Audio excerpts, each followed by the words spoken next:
Welcome everyone to this month's webinar, Family Matters, Parkinson's and Family Relationships. My name is Donna Greening and I'm a Programs and Services Coordinator at Parkinson Canada. From coast to coast, we acknowledge the ancestral and unceded territories of Inuit, Métis, and First Nations peoples. We are grateful for our expert speakers joining us to share their knowledge during the course of our webinars. If you have questions about today's topic after the conclusion of the webinar, please contact your healthcare provider or Parkinson Canada's Information and Referral Team. To access closed captioning, click on the CC Caption button at the bottom of your screen and then click on Show Subtitle. If you'd like to submit a question for our presenters, be sure to write it in the Q&A window. The chat window is there for you to say hello and talk amongst yourselves. Before we get started, we're going to share a video message from our President and CEO, Dr. Karen Lee.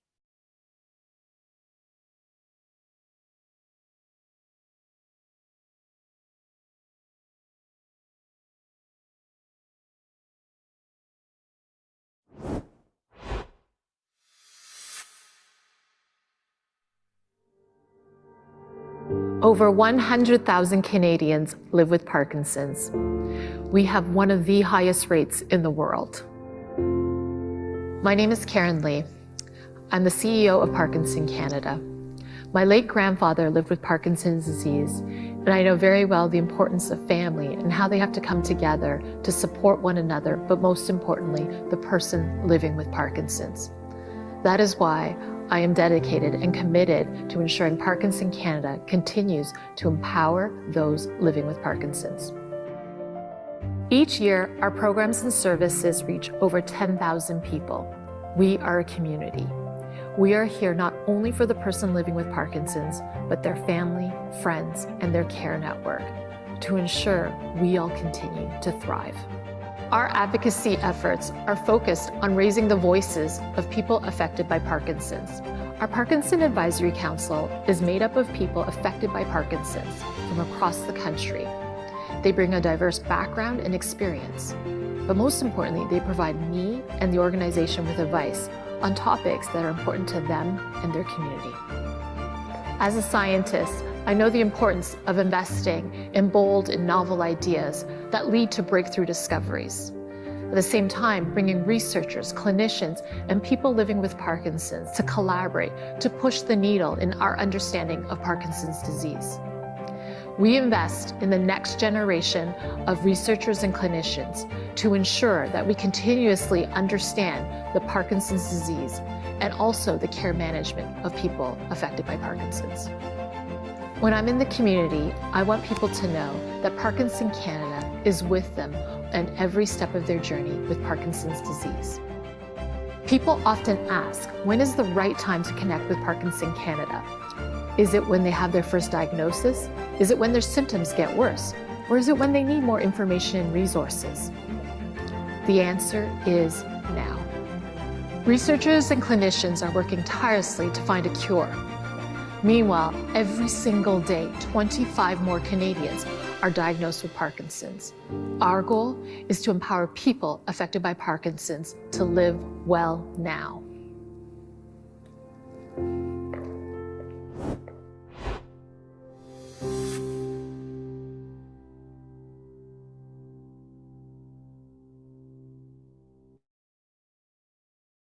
Now let's get started.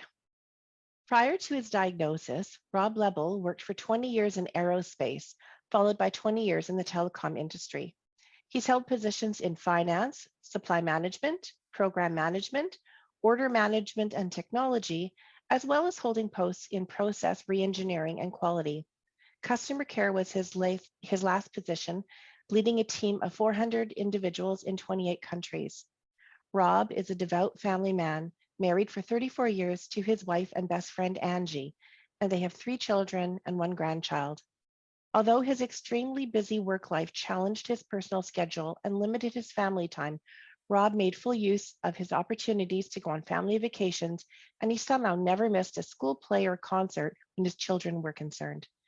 Together, Rob and Angie have been navigating the changing dynamics in a family where one member is living with Parkinson's. Welcome, Rob and Angie. Thanks. So my calendar was full. Not an hour went by without me having to be somewhere far. I spent half my life in what seems to be an airplane going somewhere, traveling the world with little notice. Something was off though. I had an increasingly small tremor in one finger and had a habit of writing in the smallest of fonts. It was pointed out that my right arm did not swing when I walked. I could not multitask. I lost my sense of smell and developed a sleep disorder. The handwriting worsened, my speech was slurred, and I had difficulty in articulating with clarity. I dropped things. I was desperate. I didn't know where to get help. Yeah, the sleep disorder had a double impact. Sometimes Rob does not sleep at all. Sometimes he would act out his dreams. He would punch and kick. We don't really sleep. One thing that helped us was getting a king-size bed, fortunately. Yeah, distance. I looked for information. I mean, I had Parkinson's. I thought that was an older people's disease. But I was 52 years young, so I had to accommodate Parkinson's into my program. Some things changed on their own. Whereas I used to be away, I now spend most of my time at home. Whereas I used to eat out, I eat in. When we do eat out, I have to concentrate on ordering off the menu because my voice is lost in a noisy environment. I used to lead the discussion. Now I lag. I'm the quiet guy. I used to present with confidence, but that's something I lost, but I am determined to get back. Case in point, my appearance here today, I need to win many more battles. This had a tremendous impact on me as well. We planned on taking advantage of our retirement where we can travel together, eat out, visit family far and away. Instead, I picked up more responsibilities. It's not that Rob doesn't help. Instead, he has less capacity and less strength, and he's more tired during the day. We still travel, but it's not the same with Parkinson's, always reminding us that we must move in moderation. So I don't mow my lawn anymore. I get that contracted out. Same with the snow removal. We're thinking about getting help for cleaning too. She's thinking about getting help for cleaning too. I have my adult kids helping and maintaining the home, but that can't last forever. We'll also have to eventually downsize, and we definitely need to get some OT work to help me navigate the stairs. I don't fall often, but I fall often enough to know that I'd rather stand upright. That's my joke of the day. I'm determined to win, but as much as it's critical to talk changes in my attitude, I have to take concrete steps to win the battles. It's really up to me to establish a near-term agenda. There are fundamental changes for me, for my wife, and for our family. It's a frustrating situation, but it's one I'm committed to do my best. We had a lot of support at the beginning. Most of our friends and family have slipped away. They don't know how to help. They don't know how to react to the situation. And my only recommendation is maybe to tell them and not be shy that you need their help or what you need for them to make your life easier. I joined actually 2 different support groups. I drew a good relationship with Pascal, who's on the call. I learned more about the condition so that I would be aware, but not to the point where Parkinson's took over every thought. In hindsight, though, I still think about it too much. And I thought about helping others who would be newly diagnosed with driving down a slippery road I came to know too well. The peer-to-peer mentoring network was a good opportunity to help. I've had several mentor-mentee relationships so far, each different and each rewarding in its own way. In most cases, the mentee already knows more than I expect. They read a lot about and Google everything that's ever been published about the disease, but they often overlook the soft aspects of living with Parkinson's. We are not alone, and we have people who care for us. And I have also learned from my mentoring relationship, for example, how it's allowed me to present today in an area that I would not otherwise have been comfortable with. And Angie and I talk often about the situation, the future, and trying to live life to its best options. She's actually a rock. Talking to support groups and in family settings seems to help Rob cope. He shares as much as he can. I know there's also support groups for care partners. I haven't joined one yet, but I'm considering. We don't have plans. Last month, we took a vacation, booking our tickets 36 hours before a departure time. He was feeling okay, so we took full advantage of the situation. We take the challenges as they present themselves. Sometimes that means more challenges, more frustrations, and more fatigue. Actually, the first reaction I had to that was when you said, let's go on a trip. I said, no. Exactly. If I could have a do-over, I'd have Rob exercise more. The more I study the disease, the more I learn that Rob does not exercise as much as he should. Yeah, my personal trainer here tells me to exercise every minute of every possible day. I try my best, but it's not enough. If I could do one thing differently, I'd say that I'd be more open. Parkinson's isn't an embarrassment. I shouldn't have to hide it from my family, from my friends, or even from my grocer for that matter. The reason I say that is because I used to struggle in bagging my groceries. I couldn't get the bag open and get the groceries in it timely. And I've dropped articles like watermelons on the floor when I'm buying them. Now I just ask the cashier to bag my purchases, and they're pleased to help. And don't spend your time pretending you don't have Parkinson's when you do. Learn to live with it. It's not the best hand, but it keeps you in the game. As long as you're in the game, I guess that's more important. And that's more than some people get. So I can't cope with stress like I used to. And stress absolutely kills me. I just want my life back. We all do. So know your limitations, but fight for your right to live in harmony with Parkinson's. You'll have bad days, you'll have good days. If today is a bad day, call a friend. If you don't have a friend, join a support group. I would be pleased to offer you information on how to find one or what you can talk about at the support group. It's a great place to share. If you're having a good day, celebrate, dance, call someone and tell them a joke, but don't be a prisoner of the disease. Learn to live with it. There are ways. Unfortunately, we live in a sandwich generation where I find I look after my kids and look after my mother and my mother-in-law too. So it's not difficult as a caregiver with someone living with Parkinson's. So that was my bit. Thanks for listening. Well, thank you so much, Rob and Angie, for sharing your perspective. I think the attitude that you have towards living with Parkinson's and as a care partner, and also to stay in communication with each other and encourage each other is really great. And it's a great way to move forward. I'd now like to introduce everyone to Pascal Girard. Pascal joined McGill University Health Center in the role of clinical social worker in 2014 and has been the center's movement disorder clinic's social worker since 2016. This clinic is a Parkinson's Foundation Center of Excellence, and he is a co-coordinator. Pascal is also the co-host and facilitator of a support group for people with young onset Parkinson's disease. Welcome, Pascal. Thank you, Donna. Thanks also to Angie and Rob, which, yes, Rob said, I know since many years now, and it's a great introduction to my presentation. I think they did said a lot in it, and I will bounce back on a lot of things they did. You will see.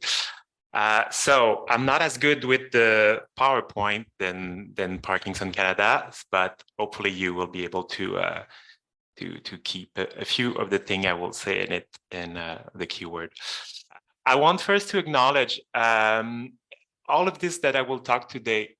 It's all the knowledge I will put. It's all from patient and family member of the clinic, like Rob and Angie. I worked there since 2016, and I think now almost 8. Going on 10 years, I learned to know the disease, but also learned to know from different experience of all the 100 people I work with. So this presentation, and often when I do presentation, I go and I take example of good coping mechanism, good situation, good communication, and different thing. And that's what I want to transfer to you. So it's not most of the thing is not from book or anything. It's for real day-to-day observation and experience. So thank you to all those patients and family. Like Rob said before, when he was diagnosed, he said that's an old man disease. That's what he was thinking. That's often what I hear at the clinic. And it's not a disease that, even if a lot of people are diagnosed every year, in Canada, it's a disease that people don't really know still. And even people with Parkinson, sometimes we see it, or other healthcare worker or family member. The basic symptom people know are like slowness, tremor is the big one, rigidity, and walking stoop posture. This is a lot of people, that's what they know of the disease. And it's also, a lot of people is older, but they say that approximately 4% of the people with Parkinson disease, PD, are diagnosed before the age of 50. You will see why I tell you that again. I know you heard those things. So this is where the disease, it's very, very complex. And there's like the motor symptom, like we said, but there's more motor symptom. I will say constipation, fatigue, loss of smell, and other thing, but also non-motor symptom, which we often see are neglect by sometimes people with Parkinson, but also by family member and healthcare professional. And often when you talk with people with Parkinson, the non-motor symptom, there's a lot of you hear, are often as bad for them or concern, and sometimes worse than the motor one. And some other people don't talk about them or treat it. So I put that depression, about 50% of the people with PD will experience an episode of depression in the course of the disease, and also anxiety, and it also around 50%. I put also apathy, but we'll talk more about apathy later, which is a symptom that it's often also neglected, but very important, and very important for family relationship. I put cognitive change to decrease concentration and memory, difficulty to manage multitasking.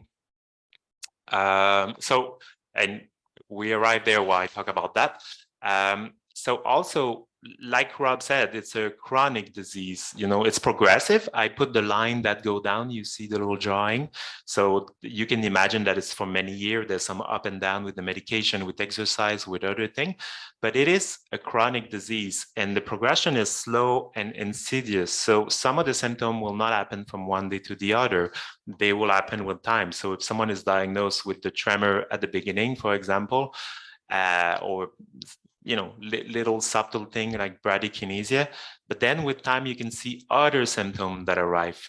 So that's why I wrote it's an illness with a lot of gray zone. It's not from a day to the other. And when people call us and said like, I cannot move my arm when they got up, maybe it's something else when they call us. So my first recommendation, it's, well, first educate yourself, like Rob and Angie said too. It's know the disease. When you're ready, I got people who was diagnosed and they're not ready, but I want to stress that we see a lot of people who, too many years of the disease, sometimes don't know the symptoms. So they don't know, for example, the apathy. And family members, sometimes with years, you don't know that people need that little push, and they said, he doesn't want to do anything anymore. He's more isolated. Or you hear that often. And if you know earlier those things, you know a little bit how to prevent them and to work with them. So I put those books because I know that Parkinson Canada will send a link with all the information after I can share, but the first one, like there's a book, it could be any information. It could be on Parkinson Canada, Parkinson Foundation, your clinic, probably other place. So one of the things is like, educate yourself about Parkinson and also about non-motor symptom also, because those one will affect a lot the family relationship.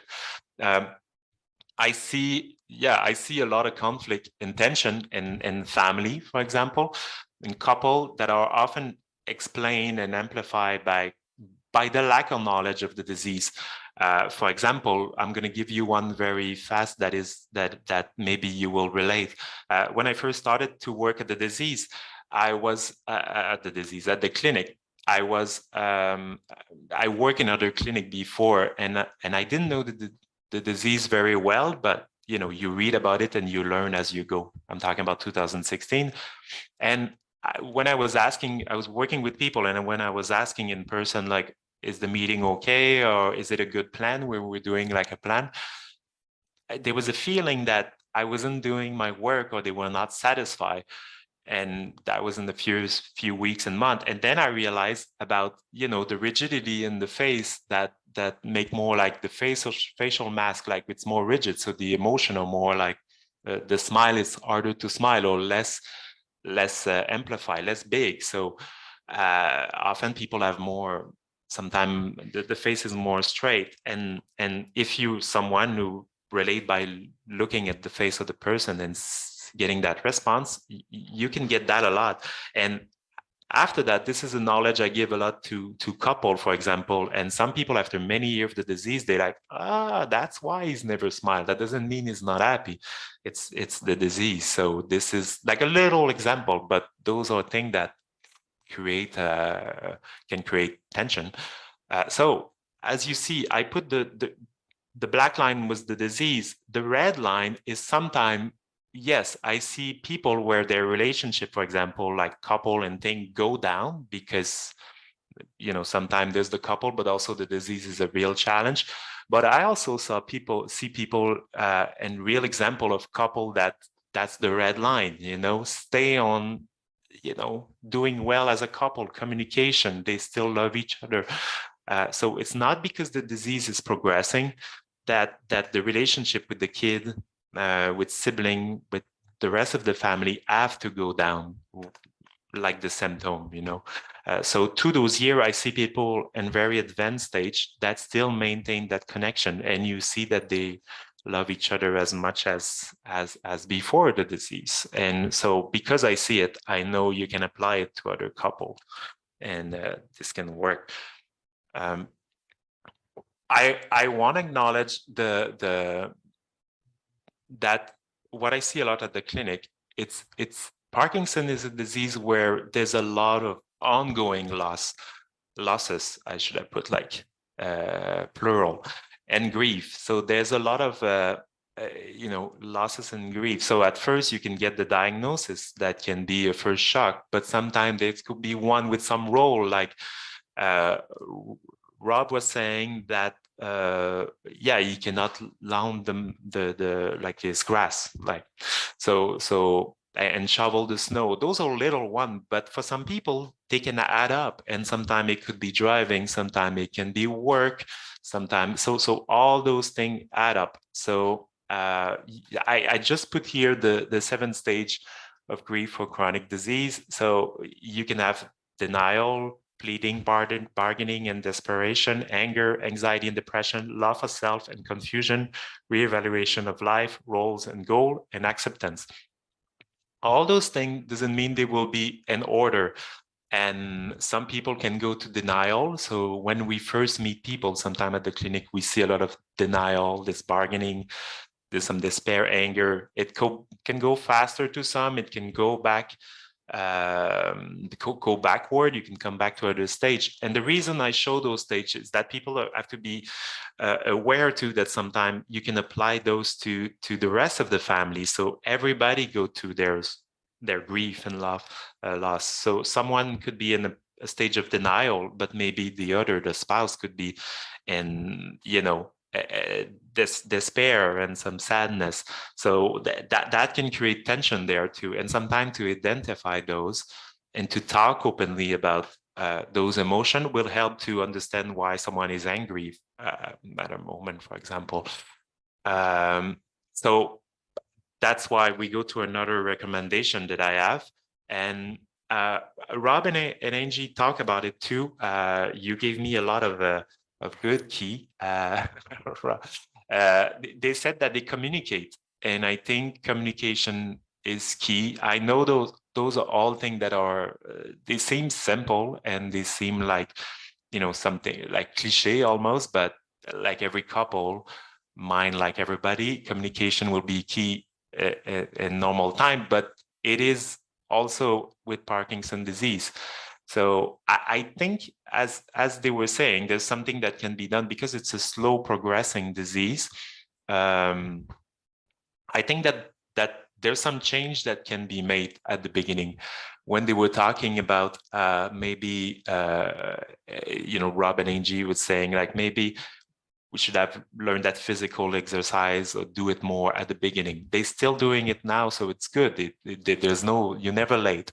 But also there's other things that can be learned at any stage of the disease. It's never too late. And communication is one. I saw people in the last year, the person who has Parkinson is pretty advanced in the disease, but they had some trouble in their couple, and they still went to couple therapy because that was their priority.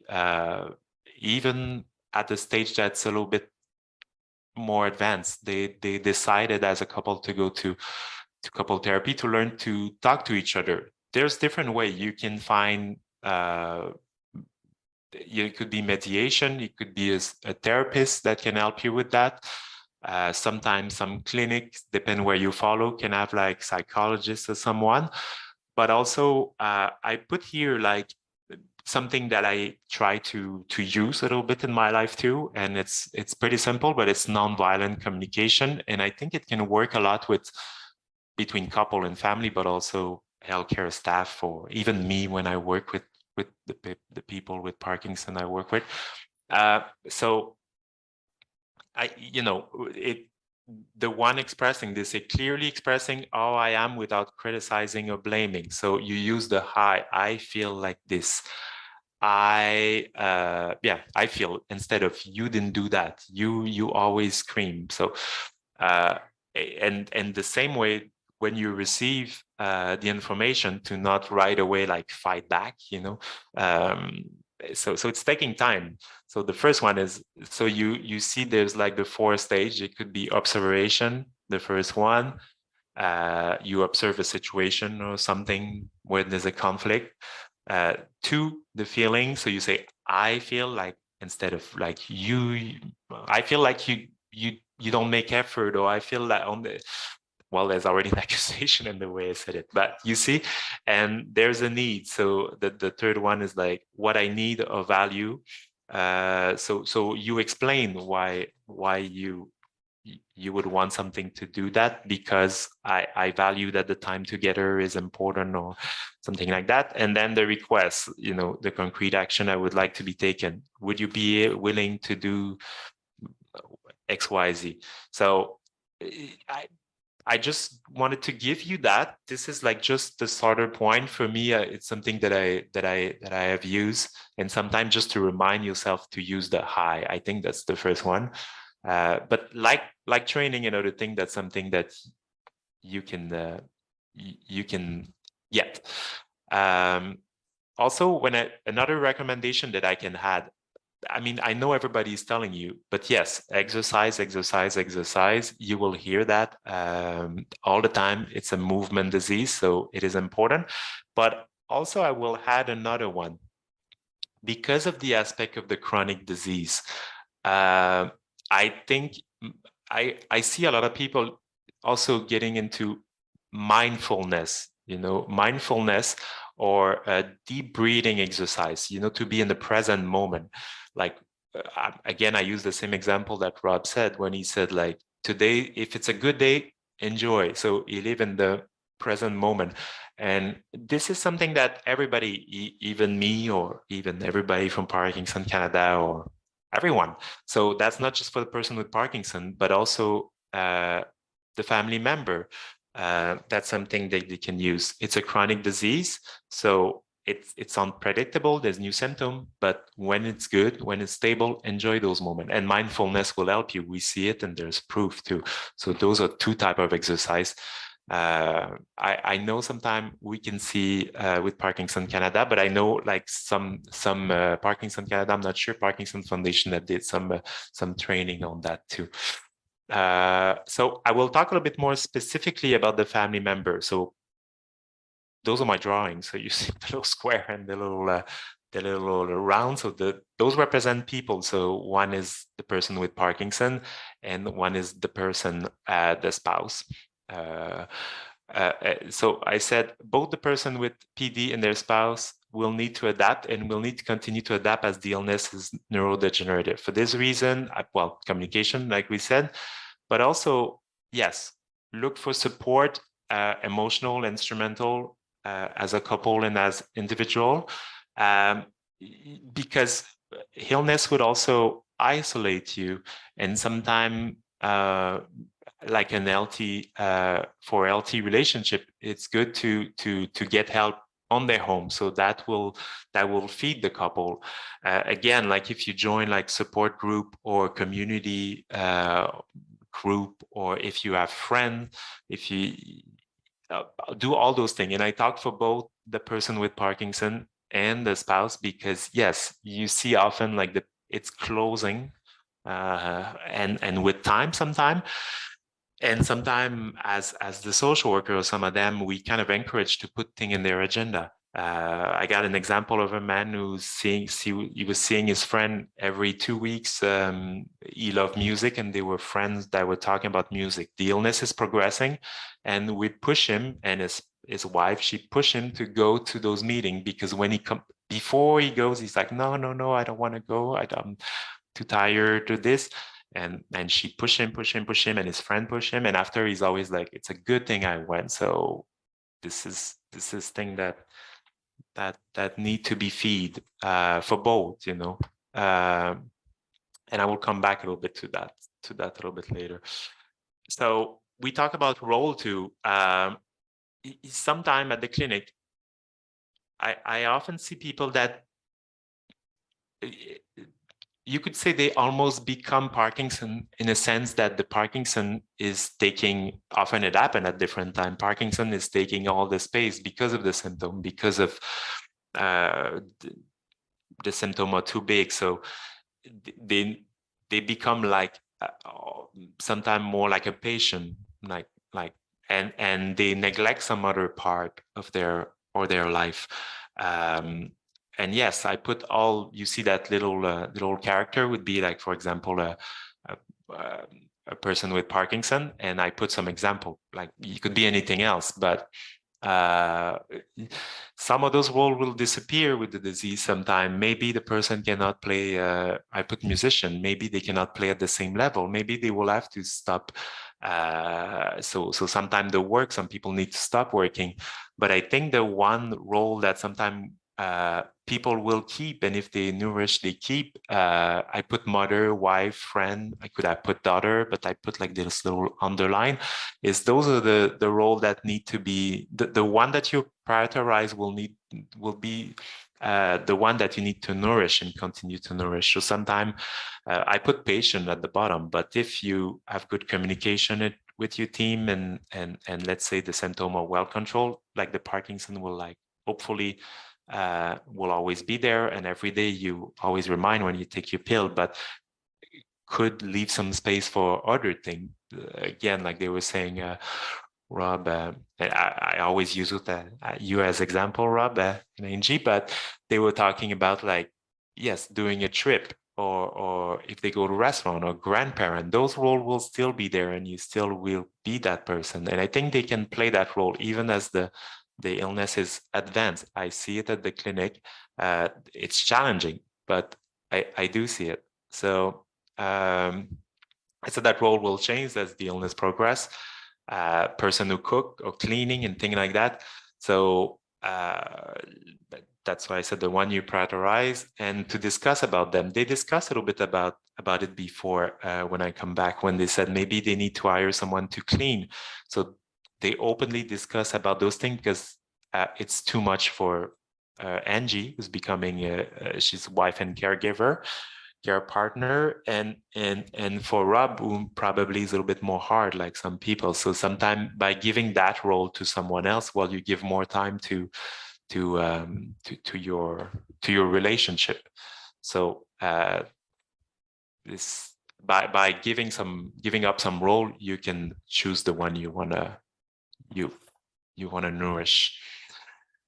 I'm coming back to some of the symptoms. Communication challenge due to Parkinson disease. Those are we're talking about like the nonviolent communication, but those I want to say because they seem to be a challenge for a lot of people that I meet, for the person with Parkinson and for the spouse or the family. I wrote bradyphrenia, slowness of cognition. So with Parkinson, there's everybody understand that there's a slowness of movement, or most people, but yes, it comes with a slowness of the cognition. Doesn't mean the information is not there, but sometimes it's not as quick to get it. So conversation could be a little bit slower, and sometimes it does. I wrote need for the spouse to develop their patience. You see that often, you know. It's important to remind yourself that these are a symptom. This is a symptom of the disease, and by knowing that and by being mindful, you can develop that patience. I think it's more challenging. It's easier for me as a professional, but I see it by working with people with Parkinson for years. Well, I give them space, and I try to I think I have learned to deal with the communication challenge compared to sometimes some other professional that are not, doesn't know the disease as much and can like rush people a little bit. So that's important. The facial mask, well, that's the one when I said difficulty to read some emotion. That's important to be aware. Dysarthria, so sometimes the voice is low, difficulty to be understood. And I wrote down, please know that I speak with people with Parkinson's disease on a daily basis, and for the majority of time, I can understand pretty well. And I'm on the phone most of the time. Sometimes there's bad connection. Sometimes I ask to repeat politely, and I tell them I ask you to repeat. I say that because Parkinson isolate, and you see that people will be more quiet and talk more or less because they don't want to, you know, that this is the disease. It's kind of like, again, like when I was talking about the family, and I think if there's education to the family and to people around that are aware of the disease more and understand those, well, that will be easier for the person with Parkinson to be at ease to communicate more with them. I see sometimes couple that's, yeah, they're going down and there's some distance between them. Because of that, the person isolate more, the other one doesn't understand the symptom, so there's some distance.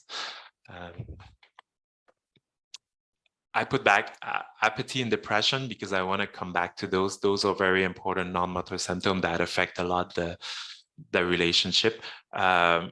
Apathy, that's one that is, I think it's one of the most important symptoms to be mindful of.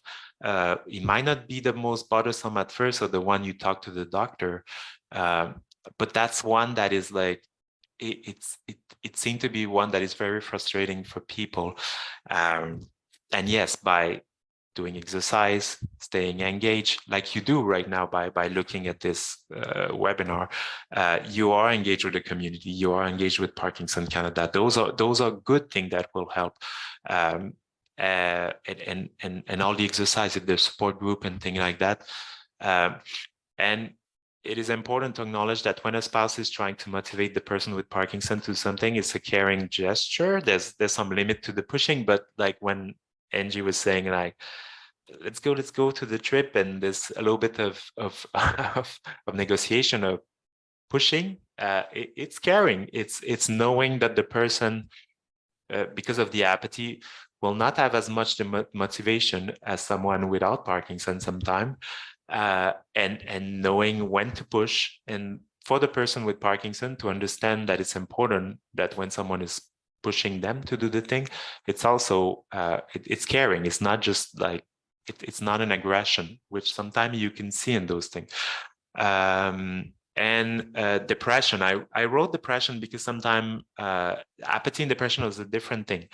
For example, I had a man, he was watching TV all the time. He was when he retired, he had Parkinson, and he wasn't depressed. He was happy, but he didn't want to do anything else. So it was there was tension with his spouse. they did some negotiation, but she was doing exercise or a different social thing on her own because he really wanted to, he had like, it was important apathy. He didn't want to do anything else than watching TV, but he was not depressed.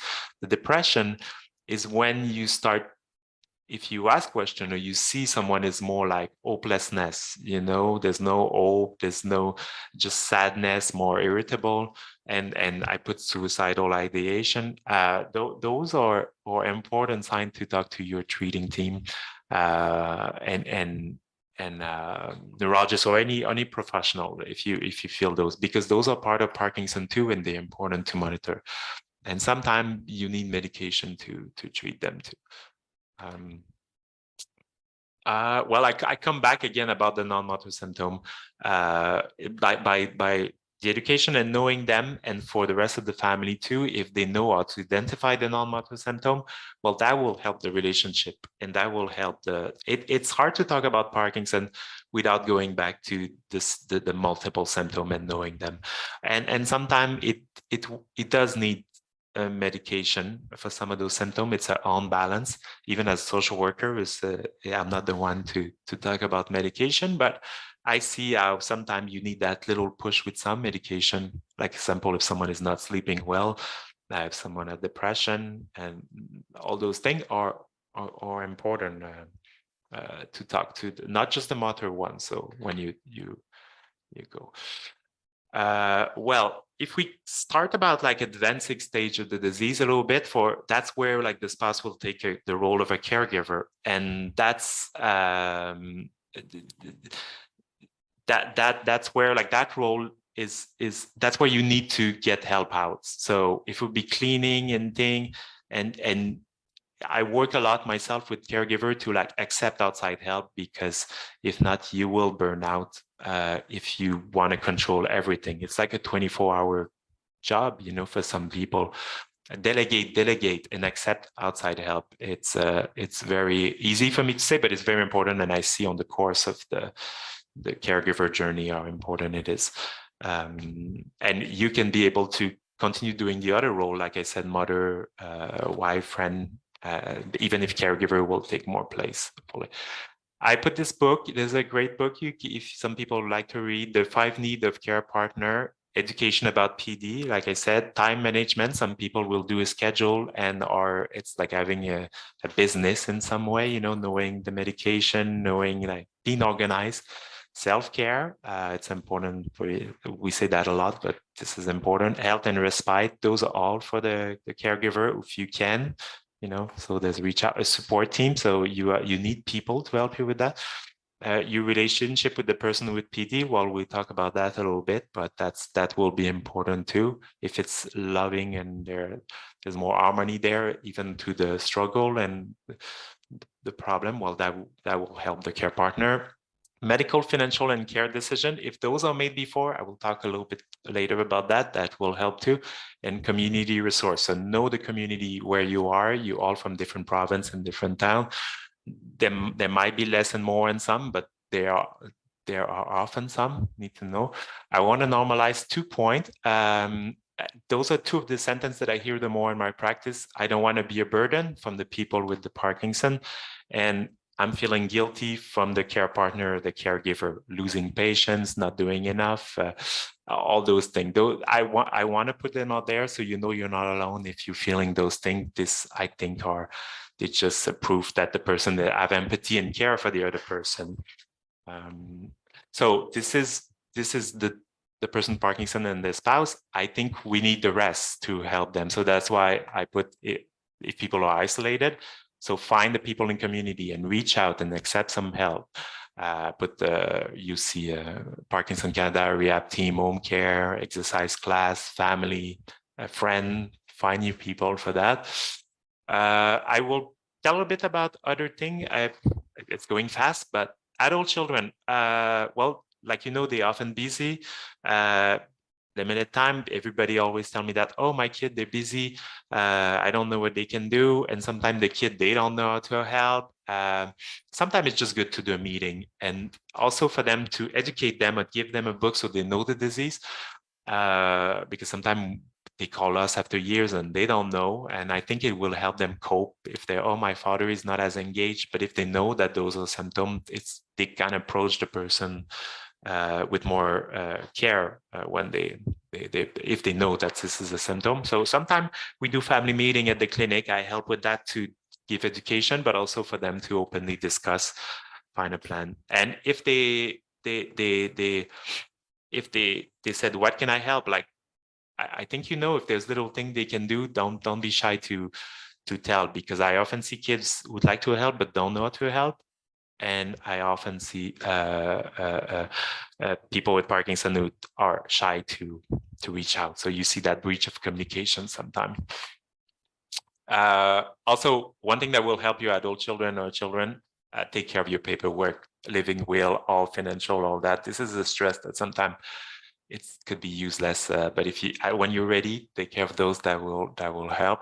And if you're interested, you can talk about genetic testing sometime to your team, or to, if the kids sometimes are scared to get Parkinson, to have Parkinson if their parent have it.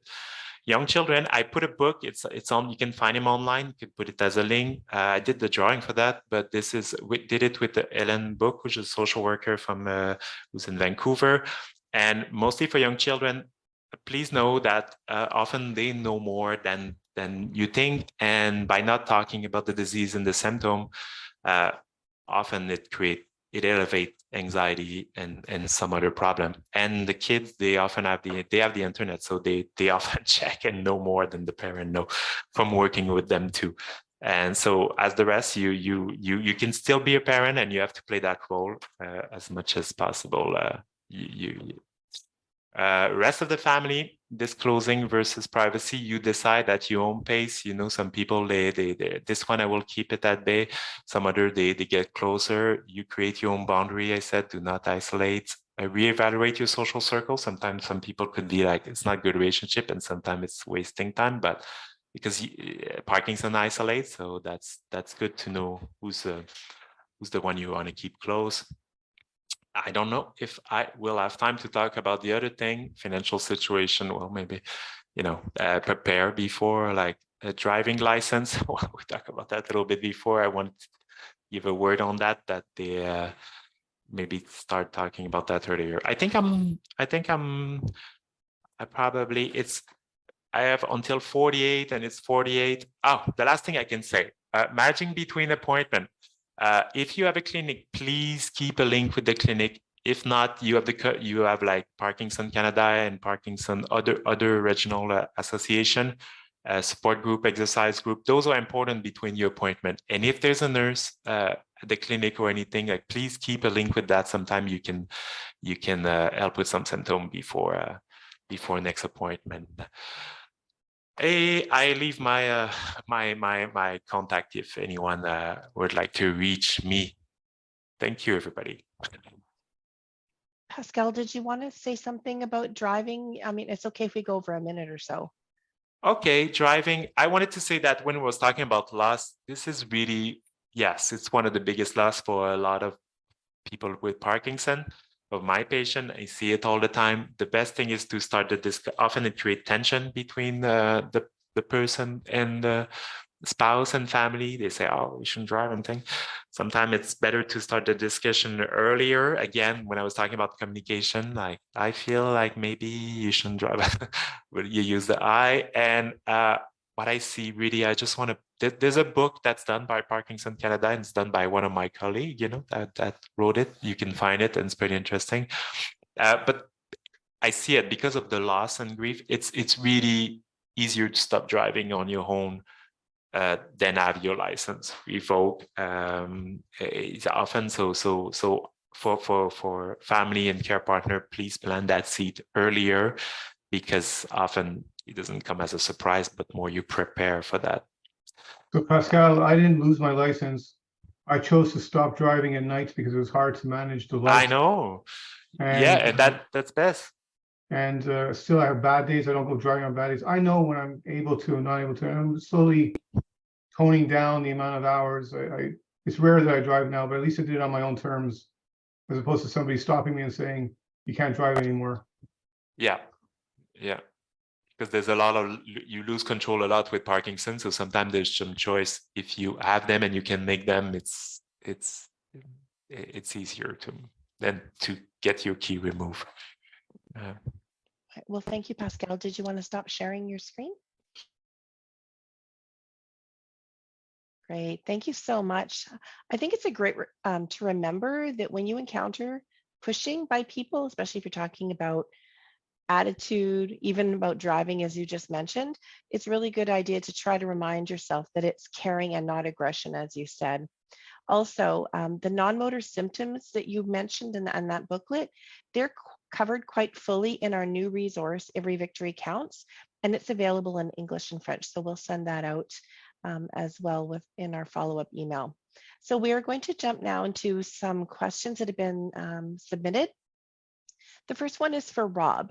Someone asked, how can I help my grown sons learn to accept their father's diminishing health with Parkinson's? That's a good question. I don't think there's an actual switchover of understanding or changing the relationship. That's a gradual story. My kids picked up on it long before I'd mentioned it to them. Something was going on, and to this day, we're still transferring responsibilities slowly. But they're aware, and they accept much more than I give them credit, or I would have given them credit to. So now we transition from learning how to build things in the house or maintain the house to, we'll go together to a ball game or a football game or a hockey game. You know, more soft issues, but it's not a matter of having to learn. They pick up on that on their own with time, I think. Thank you. Pascal, there's a question posed. When a parent develops a chronic disease when children are young, what negative impacts does it have on them over the years and into their own relationships?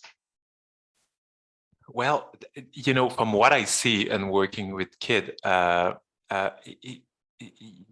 could be some negative sometimes with some fear of death and depression, and there could be some anxiety. You see that if those are, because you're still a parent, and if you monitor those and if you get the help for that, and your kid get the help, those can be improved, and those taken care of. And also with education, like I said, what I see often, I see the flip side, because I've been following kids that were like to adulthood and to the teenage year, and some of them, they develop positive too. There's often that flip side that you hear often. Parkinson it's a negative disease, and it's not a good thing to have on a family, but there could be some positive out of that. So I see a lot of empathy and maturity and some type of wisdom from kid who grew up with a parent that have a chronic disease. There's also that I've seen a few that decided to go in healthcare because of growing up around Parkinson, and so I want to give that flip side to from that. But like any parent, I think as a parent, like if I see my daughter and there's some sign, well, if you're attentive and you have communication, well, that can. Yeah, that's a really great perspective. So this one's for Angie. Someone had said, since their husband's diagnosis, they find it that having time to just stop, it's hard for them to achieve. Now, I know that when you and I had chatted, you talked about feeling like there's a lack of time where you're not always thinking about or talking about Parkinson's in your life. I thought maybe, is there something you would want to add to this person's comment or any response? Well, our situation is that he doesn't sleep well. So if he doesn't sleep well, I don't sleep well. So my only recommendation would be is on those good days when you have had a good night's sleep, is do something for yourself. It doesn't have to be anything big. It could be just a coffee with a friend, go for a nice walk, call a friend. It's therapy for me. And just sometimes you'll know who your good friends are at that point, if they listen to you, if they pick up the phone. So that's my only recommendation. And don't be shy to ask for help. If you need somebody to pick up some milk or some sugar because you can't go because you're taking, you're just too tired, just ask. Yep, that's great advice. Pascal, someone asked, what resources are there for spouses? Well, there's different one. I know online, since COVID, the positive, I know a lot of people developed like Parkinson Canada and like Parkinson Foundation, which the one I know, Parkinson Quebec, or if there's regional, like there's a lot of support group. There's a lot of like webinar and thing. So, but I think consult your local or Parkinson Canada local like community organization, but they are like for general, also like caregiver and spouse, but there's some that are more for people with Parkinson. And ask at the clinic sometime. I don't know, everybody's different, but at our clinic there, like we do offer support too for the we involve the spouse too. Thank you. I also want to mention that Parkinson Canada has a care partnering book. We also have some fact sheets specifically for care partners. As mentioned, we also have care partner support groups, including ones for people whose partners are in different stages of Parkinson's progression. We have a group for partners who have atypical Parkinsonisms, adult children of Parkinson's, and we also have a peer-to-peer mentoring program that would be worth looking into as well. Pascal, someone else asked that they're having trouble navigating the early stages of cognitive difficulties with their partner, that partner doesn't want to give up any control. Do you have any suggestions for them? This is a hard one. Sometimes it depends how long it is. It's about communication. Like I said, there is that, depending how it's discussed. Sometimes the control is it's part of the grief. Some people are longer in that period too, where they don't want to give control, because this is, by giving control, they lose control too a little bit. Sometimes it takes some patience too. Sometimes you can see if people there's a good relationship, and sometimes you can talk. Can we talk about with your team, or getting someone else to help? But this. Sometimes I help with those discussions too. It's a hard one. There's no good way, but I think with care and patience and good communication, those can be addressed at some set time. Okay, thank you. There was also a question asked, how to continue affection and intimacy in a partner relationship? I didn't talk too much about that, but it's true. It's a thing that you can talk also with your neurologist about, or because sometimes there's some physical symptom that can be treated, if you talk on intimacy level, and it's often like a thing that is not discussed. I think there's going to be a webinar, or like there's going to be by Parkinson Canada soon about that we could talk. That's gonna talk a little bit more about that. Yeah, we did a webinar actually this past April, and it's already on our YouTube channel. So we'll send out a link to that later. Yeah, I think it's good, because this is something we're shy to talk about, but sometimes, some people, they get help from sex therapists or intimacy, and those you see, but often like talk to neurologist. My advice is like talk to anyone from the team if you're comfortable, because sometimes there's like there's need for medication on that too. Great, thank you. Pascal, and then maybe Rob and Angie, you might want to add something. Someone is interested to hear how families and the person living with Parkinson's cope with the disease and the changing lifestyle as the disease progresses. Pascal? How the family cope with the disease and changing lifestyle? Mm-hmm. Well, there's no good way to cope. Like sometimes it's like Angie and Rob said before, sometimes you learn as you go. It is a slow progressing disease. So it's through those years, you can also grow to that too. I hope we acquire some wisdom. And sometimes there's coping mechanism that are by education, by exercise, by talking to peer.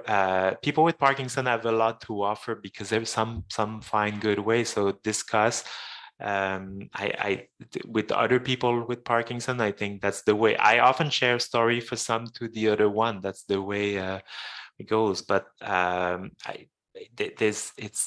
it's no magic recipe, but like get help, education, communication, support. Those help with coping. I think I see that example. You can correct me, Rob and Angie.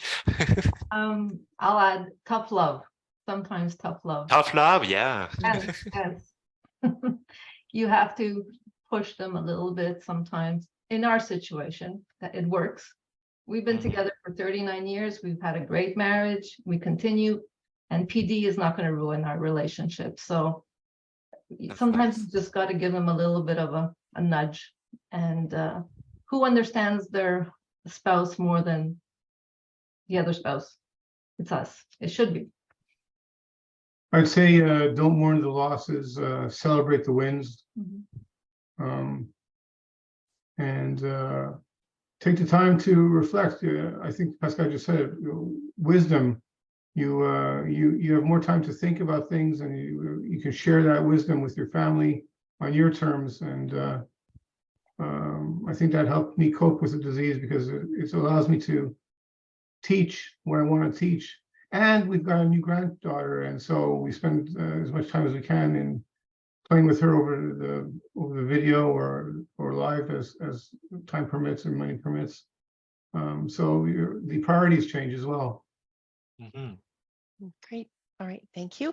So we're just about out of time. So there was a question asked that someone's partner is in a long-term care facility and they're no longer solely the main caregiver, and that they had to spend a lot of their own time educating staff about medications and other issues of Parkinson's.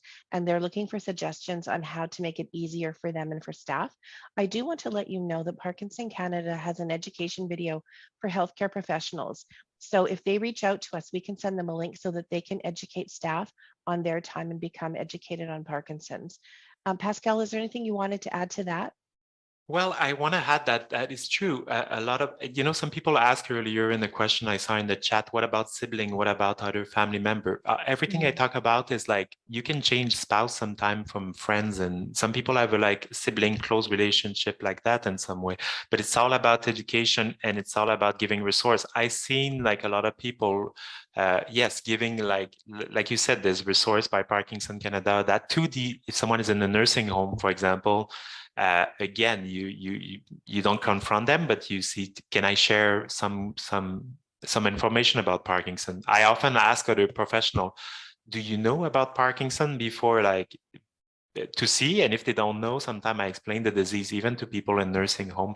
And I seen it's tiresome probably for a lot of spouse or family member, but you're the advocate. In a lot of way, you're an advocate, and you have to do that education, but often it will help, because if you create a good link with the nursing home and thing, and sometimes they can be something, a board, communication board, you can see if there's a way we can talk about that, or like, so the pillar on time, and you explain why, well, that will be smoother for everybody, even for the long care center. I see it. And sometimes if you have people like me, you can, or a nurse, you can put them in contact to provide education. Great. Thank you. So there was a question submitted asking, could knowing the progression of the disease cause more depression or anxiety? Okay. I'm not sure. Rob, can you answer that question? Do you have a... So knowing, I think about it a lot. I think about it way too much, but then again, it's my life. So it's hard to answer the question. Sometimes I want to know more, and I'm intrigued by what developments there are, and there are small wins out there that will one day lead to victory. And some days it doesn't do you good to think about it. So it's like I said before, there are good days and there are bad days. It's in the manner you handle yourself on those days that determine if you're going to win or lose that battle. And every day is a different battle. So sorry to speak in metaphors, but it's just like that. It's when you're up to it and you can study it a little bit, and there's a lot of information out there, do it. And if you can't, don't. Yeah, that's great. I guess sometimes too, it can be hard to differentiate between the symptom of Parkinson's, that depression and anxiety, and the stress. of having that diagnosis and learning about what may or may not occur in the future. So totally understandable. We've got time for one last question. Are antidepressants important to discuss with the neurologist? Does that take a different specialist like a psychiatrist? The more specialists, the more work and coordination load on caregivers. It depends. I think it's important to talk to a neurologist about the non-motor symptom. That definitely, like, if not, if that's a big part of the symptom and for your quality of life. The only important thing right now, we cannot cure the disease, maybe one day, but right now it's your quality of life. So those that need to be speak with the neurologist. If often the neurologist can start a medication, I see it. If they, let's say it's a little bit more harder to treat, sometimes they ask another specialist. I know it's hard to coordinate, but if at the end of the day, it can help your and the spouse and the family quality of life, I think it's good to accept the help. It's yes, because I see the difference sometimes in people, but of course, talk with the neurologist about that or family doctor too. And yeah. Right. And I Pascal, also being think on it's an important. antidepressant is not an embarrassment, right? It's very more common than we think. Yes. And a lot of people I work with are, and I think we have to be comfortable to talk about that with and without Parkinson. A lot of people without Parkinson are also antidepressant. It's more common than people think, really. By working here, I see it, and I think we need to normalize that too. And sometimes you just need that little push to then do all the other thing like exercise, and sometimes you need that little pill, and sometimes people, the doctors stop it after, and it's okay. That I see often, and sometimes if you need it, you need it. Right. I just want to add too that it's also important that if you are considering any type of antidepressant or seeing a different specialist for that, you want to make sure that your neurologist is aware of all the medications that you're on so that they can make sure that your course of therapy is appropriate as well. Well, we've run out of time for questions. We're actually gone over a little bit, but it was such an engaging conversation. I want to thank you to everyone who submitted questions for our speakers. And of course, a very special thank you to Pascal and Rob and Angie for joining us today. Today's webinar attendees are going to receive a follow-up email with a link to a recording of the webinar and all of the resources and links that we mentioned here today. We invite you to join us for 2 webinars taking place next month.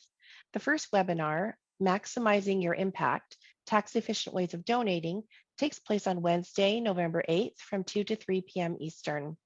Our second webinar, The 6 W's of Clinical Trials and the Canadian Pipeline, takes place on Wednesday, November 15th from 2 to 3 p.m. Eastern.